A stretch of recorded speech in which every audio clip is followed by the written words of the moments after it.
সাকিবকে কখনো ছোট করিনি, চিত্রনায়িকা বুবলির স্পষ্ট বক্তব্য।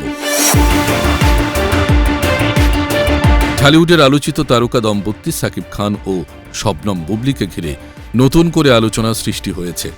এক পডকাস্টে দেওয়া বক্তব্যে বুবলি বলেন, তিনি কখনোই সাকিব খানের অসম্মান করেননি বা তাকে ছোট করার মতো কোনো কাজ বা কথা বলেননি।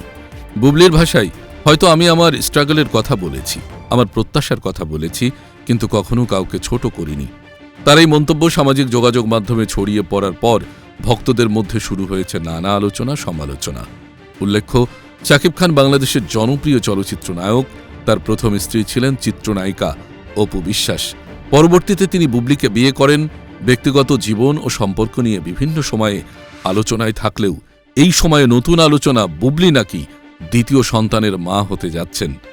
প্রশ্ন, এই সন্তানের বাবাও কি তাহলে সাকিব খান?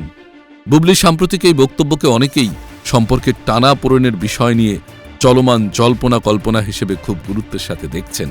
তবে এ বিষয়ে সাকিব খানের পক্ষ থেকে এখনও আনুষ্ঠানিক কোনো প্রতিক্রিয়া পাওয়া যায়নি।